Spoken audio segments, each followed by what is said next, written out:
आज की इस वीडियो में हम आपको एक ऐसे राजा की कहानी के बारे में बताने जा रहे हैं जिसकी शक्ति और वैभव को देखकर लोग उसे देवता मान बैठते थे। लेकिन इस राजा के जीवन में ऐसा क्या हुआ जिसने उसकी ताकत, उसकी पहचान और उसका घमंड सब कुछ मिट्टी में मिला दिया।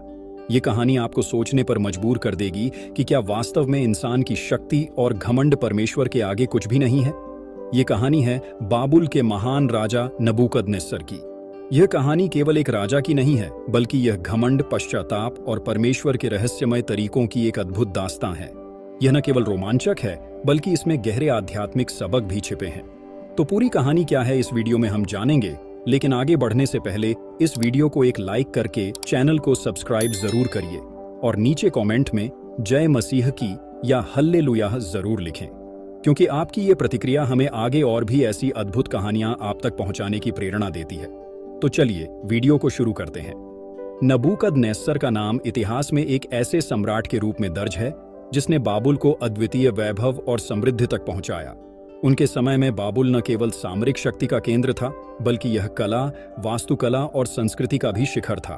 बाबुल के झूलते बगीचे, जो दुनिया के 7 अजूबों में से एक माने जाते हैं, उनकी वास्तुशिल्प क्षमता और भव्यता का प्रमाण थे। नबूकदनेस्सर की सेना अजेय थी और उनका साम्राज्य मेसोपोटामिया से लेकर भूमध्य सागर तक फैला हुआ था।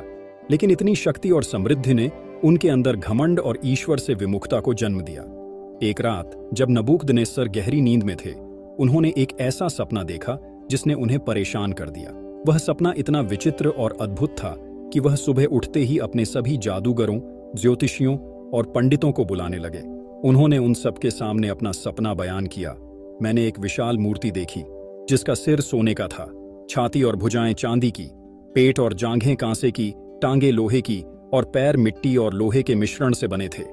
तभी एक पत्थर, जो बिना किसी इंसानी हाथों से काटा गया था, मूर्ति के पैरों पर गिरा और उसे चूर चूर कर दिया। फिर वह पत्थर एक विशाल पर्वत बन गया और पूरी पृथ्वी पर फैल गया। यह सुनते ही सभी विद्वान हक्के बक्के रह गए। कोई भी इस सपने का अर्थ बताने की हिम्मत नहीं कर सका। राजा ने क्रोध में कहा, अगर तुम मेरे सपने का अर्थ नहीं बता सके तो तुम्हारी जान नहीं बचेगी। जब राजा की धमकी का समाचार चारों ओर फैला तो दानियेल, जो बाबुल में यहूदी बंदी थे, उन्होंने इस चुनौती को स्वीकार किया। दानियेल को परमेश्वर का विशेष आशीर्वाद प्राप्त था। वह न केवल विद्वान थे, बल्कि उनके पास दैवीय स्वप्नों की व्याख्या करने की क्षमता भी थी। दानियेल राजा के पास गए और कहा, हे महाराज, यह सपना और इसका अर्थ इंसानी समझ से परे है, लेकिन स्वर्ग का परमेश्वर इसका रहस्य प्रकट कर सकता है। मुझे थोड़ा समय दें और मैं परमेश्वर से प्रार्थना करूंगा। दानियेल ने अपने साथियों के साथ प्रार्थना की और परमेश्वर ने उन्हें उस सपने का अर्थ प्रकट किया। दानियेल ने राजा से कहा, हे राजा, वह मूर्ति आने वाले साम्राज्यों का प्रतीक है। सोने का सिर आपका साम्राज्य है, जो सबसे शक्तिशाली और वैभवशाली है। चांदी का हिस्सा आपसे कमजोर एक और साम्राज्य को दर्शाता है। कांसे का हिस्सा उस साम्राज्य का प्रतीक है जो पूरी पृथ्वी पर शासन करेगा। लोहे की टांगें एक कठोर और शक्तिशाली साम्राज्य को दिखाती हैं, लेकिन मिट्टी और लोहे के मिश्रण से बने पैर इस बात का संकेत हैं कि वह साम्राज्य आंतरिक रूप से कमजोर होगा। अंत में वह पत्थर, जो मूर्ति को नष्ट करता है, परमेश्वर का राज्य है। यह राज्य हर साम्राज्य पर विजय प्राप्त करेगा और सदा के लिए स्थिर रहेगा। राजा इस व्याख्या को सुनकर चकित रह गए। उन्होंने दानियेल की बुद्धिमानी की सराहना की और उन्हें बाबुल के सबसे प्रमुख अधिकारियों में से एक बना दिया। हालांकि नबूकदनेस्सर ने दानियेल की बात सुनी, लेकिन उनके मन में घमंड का बीज बोया जा चुका था। उन्होंने सोने की एक विशाल मूर्ति बनवाई और आदेश दिया कि पूरे साम्राज्य के लोग उसकी पूजा करें। जो कोई इस मूर्ति के सामने न झुके, उसे जलती हुई भट्टी में डाल दिया जाएगा। दानियेल के 3 मित्र, शद्रक, मेशक और अबेदनगो, इन तीनों ने इस मूर्ति की पूजा करने से इनकार कर दिया। उन्होंने कहा, हम अपने परमेश्वर के अलावा किसी और की पूजा नहीं करेंगे। क्रोधित होकर नबूकदनेस्सर ने तीनों को आग की भट्टी में डालने का आदेश दे दिया। भट्टी इतनी गर्म थी कि जो सैनिक उन्हें अंदर डालने गए वे खुद जलकर मर गए। लेकिन जब राजा ने भट्टी में झांक कर देखा तो उनके होश उड़ गए, क्योंकि उन्होंने देखा कि आग के बीच 3 के बजाय 4 व्यक्ति चल रहे थे। चौथा व्यक्ति एक दिव्य स्वरूप का था। राजा ने भट्टी के पास जाकर पुकारा, हे शद्रक, मेशक और अबेदनगो, बाहर आओ, तुम्हारा परमेश्वर सच में महान है। यह चमत्कार नबूकदनेस्सर को झकझोरने के लिए काफी था, लेकिन उनका घमंड अभी पूरी तरह समाप्त नहीं हुआ था। कुछ समय बाद राजा ने एक और सपना देखा। उन्होंने देखा कि एक विशाल और हरा भरा पेड़ आकाश तक फैला हुआ है। उसके पत्ते सुंदर और फल मीठे थे। लेकिन अचानक एक स्वर्गीय दूत ने आकर कहा, इस पेड़ को काट दो, उसकी डालियों को काट कर फेंक दो, लेकिन उसकी जड़ें मिट्टी में छोड़ दो। उसके चारों ओर लोहे और कांसे का बंधन बांध दो। राजा ने फिर से दानियेल को बुलाया। दानियेल ने इस सपने को सुनते ही कहा, हे राजा, यह पेड़ आप हैं। आपका साम्राज्य बहुत शक्तिशाली और विशाल है, लेकिन आपका घमंड आपको गिरा देगा। परमेश्वर आपको 7 साल तक मानव समाज से अलग कर देगा। आप जानवरों की तरह जंगल में रहेंगे, जब तक कि आप यह स्वीकार न कर लें कि स्वर्ग का परमेश्वर ही सच्चा राजा है। और यह भविष्यवाणी जल्द ही सच हुई। एक दिन जब नबूकदनेस्सर अपने महल की छत पर खड़े होकर अपने साम्राज्य की प्रशंसा कर रहे थे, तो उन्होंने कहा, क्या यह महान बाबुल मेरा नहीं है, जिसे मैंने अपने सामर्थ्य और साम्राज्य की महिमा के लिए बनाया है? उसी क्षण एक स्वर्गीय आवाज आई, हे राजा, अब तेरा साम्राज्य तुझसे छीन लिया गया है। और तब नबूकदनेस्सर ने अपना मानसिक संतुलन खो दिया। उन्होंने अपना सिंहासन त्याग दिया और जंगल में जानवरों की तरह रहने लगे। उनके बाल पक्षियों के पंखों जैसे हो गए और उनके नाखून पक्षियों के पंजों जैसे बढ़ गए। 7 साल बाद जब राजा ने परमेश्वर के सामने पश्चाताप किया, तो उनकी बुद्धि और साम्राज्य उन्हें लौटा दिया गया। उन्होंने घोषणा की, अब मैं जान गया हूं कि स्वर्ग का परमेश्वर ही सच्चा राजा है, उसकी महिमा और शक्ति असीम है। नबूकदनेस्सर की कहानी केवल इतिहास का हिस्सा नहीं है, बल्कि यह एक गहरा सबक है। यह हमें सिखाती है कि घमंड का परिणाम हमेशा विनाश होता है, लेकिन पश्चाताप और विनम्रता से पुनःस्थापन संभव है। नबूकदनेस्सर का पतन और पुनरुत्थान हमें यह भी दिखाता है कि परमेश्वर का धैर्य और न्याय असीम है। उन्होंने राजा को गिराया ताकि वह अपनी गलती को समझ सके, लेकिन उन्हें उस स्थिति में छोड़ा नहीं। यह इस बात का प्रमाण है कि हर व्यक्ति, चाहे वह कितना भी बड़ा क्यों न हो, परमेश्वर के अधीन है। नबूकदनेस्सर, जिसने कभी अपने सामर्थ्य और उपलब्धियों पर गर्व किया था, अब पूरी तरह बदल चुका था। वह जो कभी स्वयं को सर्वोच्च मानता था, अब परमेश्वर की सर्वोच्चता को स्वीकार कर चुका था। उसके शब्द आज भी हमें प्रेरणा देते हैं। मैं नबूकदनेस्सर अब स्वर्ग के राजा की प्रशंसा और आराधना करता हूं। उसके सभी काम सच्चे हैं और उसके मार्ग न्यायपूर्ण हैं। वह घमंड करने वालों को नीचा कर सकता है। नबूकदनेस्सर की कहानी केवल एक राजा की कहानी नहीं है, यह पूरी मानव जाति के लिए एक चेतावनी है। बाबुल, जो शक्ति और समृद्धि का प्रतीक था, उसके पतन का मुख्य कारण उसका घमंड और परमेश्वर से विमुखता था।